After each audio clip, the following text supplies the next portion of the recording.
சட்டப்பேரவை தேர்தல் திருவிழா மெல்ல களை கட்ட ஆரம்பித்திருக்கும் இந்த தருணத்தில் ஒவ்வொரு தொகுதியிலும் ஒவ்வொரு கட்சியின் சார்பாக போட்டியிடுபவர் யார் என்ற கேள்வி அனைவர் முன்பும் எழுந்துள்ளது.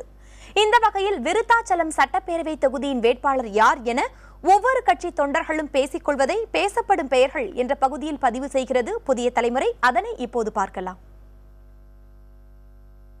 விருத்தாச்சலம் சட்டப்பேரவை தொகுதியில் அதிமுக சார்பில் கட்சியின் நகர செயலாளர் கலைச்செல்வன், நகர்மன்ற தலைவரும் தொகுதி செயலாளருமான அருளழகன், மாவட்ட இளைஞர் பாசறை இளம்பெண்கள் பாசறையின் செயலாளர் ரமேஷ் ஆகியோரில் ஒருவருக்கு போட்டியிட வாய்ப்பு கிடைக்கலாம் என கூறப்படுகிறது.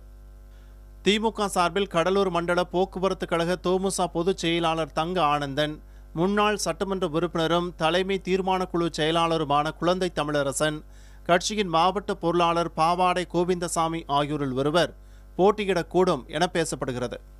தேமுதிக சார்பில் தற்போதைய சட்டமன்ற உறுப்பினரும் மாவட்ட துணை செயலாளருமான முத்துக்குமார், மாநில பொதுக்குழு உறுப்பினர் ஆனந்த கோபால், மாவட்ட இளைஞரணி துணை செயலாளர் வேல்முருகன் ஆகியோரில் ஒருவர் வேட்பாளராகலாம் என கூறப்படுகிறது.